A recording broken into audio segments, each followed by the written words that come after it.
भारत हूँ, तुम्हारा अपना भारत। मुझे आज भी याद है, एक ऐसा समय था जब मैं हीरे जवाहरात से सजा हुआ रहता था।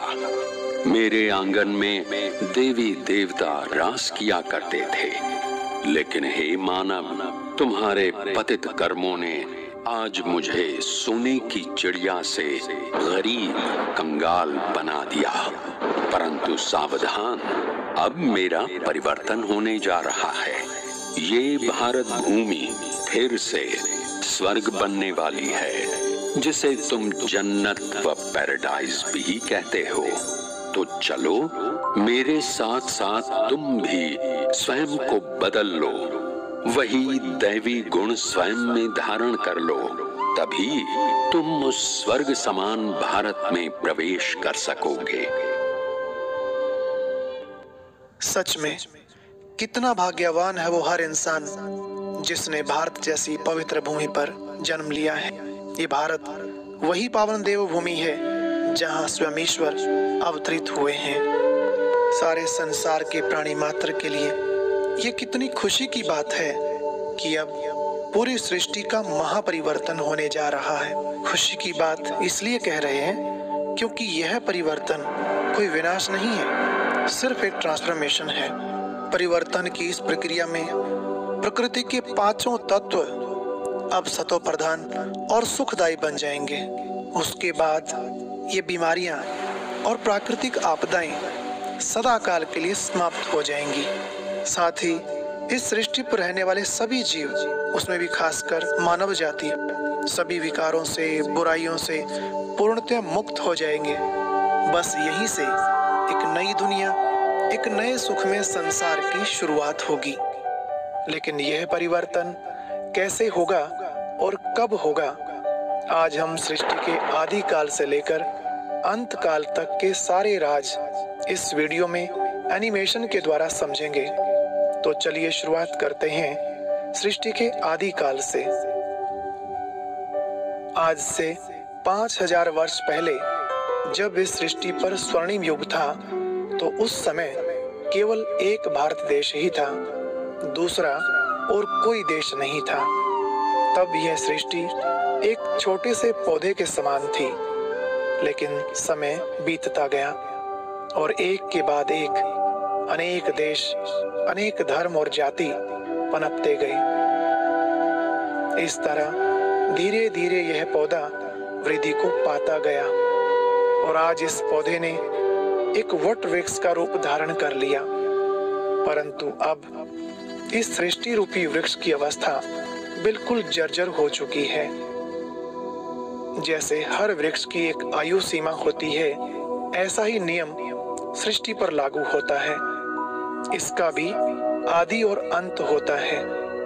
लेकिन विशेष बात यह है कि भारत सदा सेफ रहता है, इसका कभी अंत नहीं होता।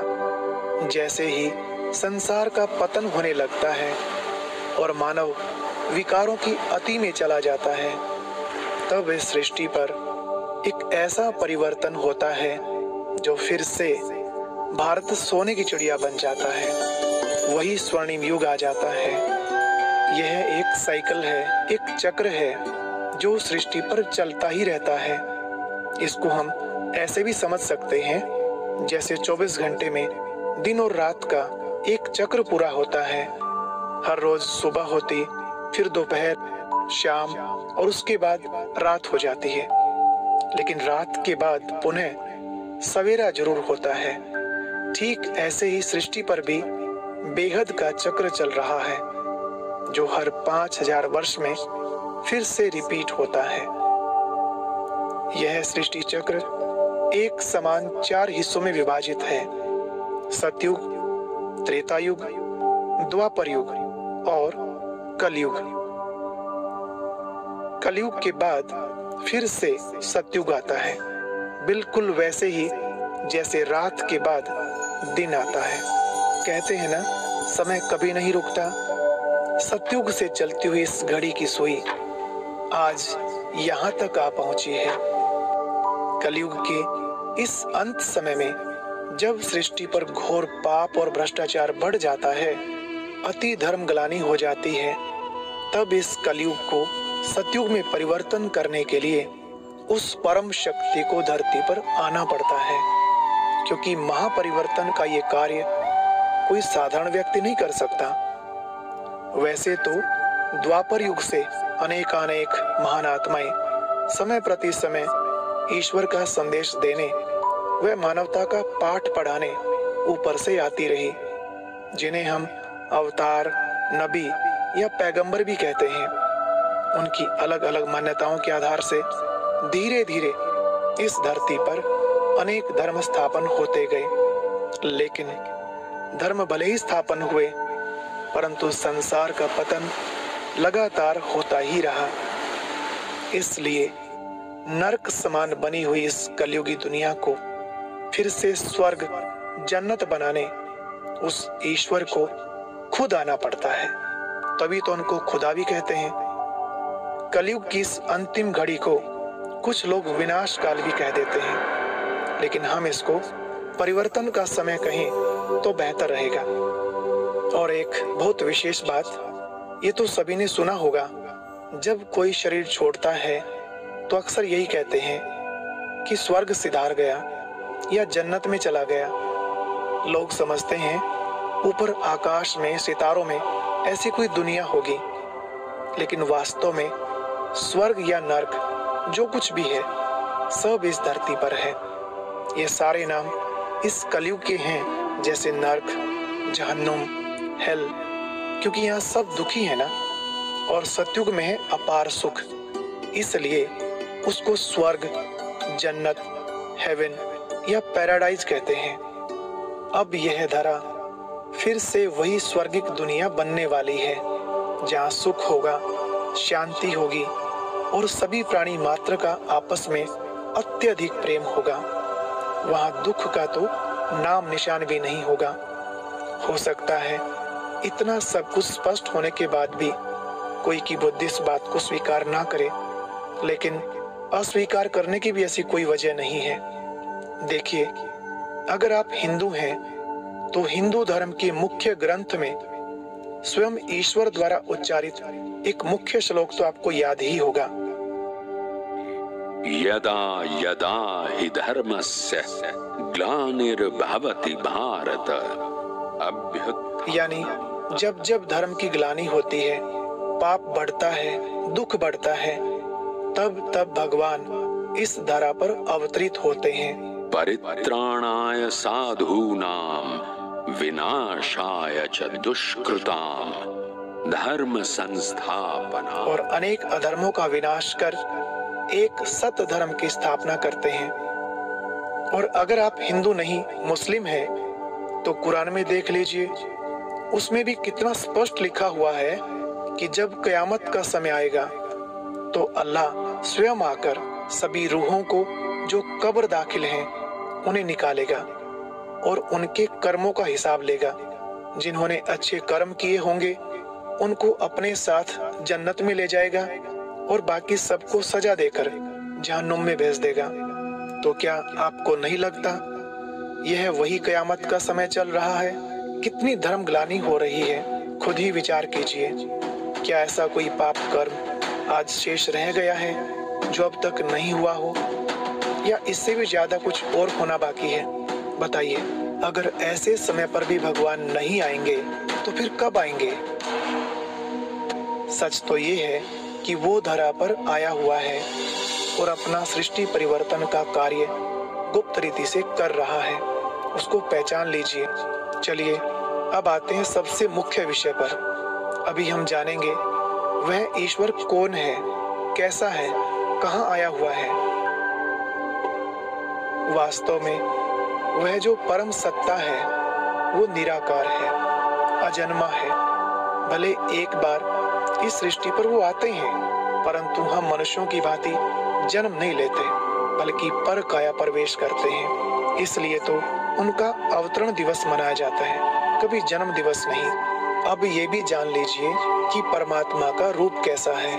देखिए, हर धर्म में उनका रूप ज्योति स्वरूप में स्वीकार किया गया है। जैसे ईसाई लोग क्या कहते हैं, गॉड इज लाइट, ऐसे ही मुस्लिम धर्म में मानते हैं कि अल्लाह नूर है, नूर इलाही कहते हैं। हिंदू धर्म ने भी ईश्वर को ज्योति रूप में स्वीकारा है। देखो भारत में ज्योतिर्लिंग की कितनी पूजा होती है। अब ये तो हम सब जानते ही हैं। ये सारे शब्द जैसे लाइट, ज्योति, नूर, सभी का अर्थ एक ही है, प्रकाश। ये सब एक ही शब्द के पर्यायवाची हैं। कुल मिलाकर हम सब सदा से ही एक ईश्वर को अलग अलग नामों से मानते आए हैं। और अब पूरी मानव जाति के लिए यह बहुत बड़ी खुशखबरी है कि वो परम पिता परमात्मा हमारे बीच आया हुआ है। प्रजापिता ब्रह्मा के तन में प्रवेश होकर अपना सृष्टि परिवर्तन का कार्य कर रहा है। उसको पहचान लीजिए, ऐसा ना हो बहुत देर हो जाए। हे प्रिय आत्मन, हे मेरे प्यारे बच्चों, मुझे पहचानो। मैं तुम्हारा पारलौकिक पिता नई दुनिया की स्थापना के लिए इस धरा पर आ चुका हूँ। तुम मेरा सत्य परिचय जानकर मेरी याद द्वारा अपना भविष्य श्रेष्ठ बना लो। याद रखना, अभी नहीं तो कभी नहीं, कभी नहीं। आज आपको परमात्मा का सत्य परिचय मिल गया और साथ में पूरे सृष्टि चक्र को भी आपने जान लिया। इस ज्ञान से जुड़ी हुई और भी बहुत सी बातें अभी समझना बाकी है। अगर आप जानने के इच्छुक हैं तो ब्रह्मा कुमारीज का 7 दिन का कोर्स अवश्य करें। यह कोर्स बिल्कुल ही निशुल्क कराया जाता है। भी 1 मिनट उस परम शक्ति के साथ अपने मन बुद्धि का कनेक्शन जोड़ने के लिए हम मेडिटेशन करेंगे।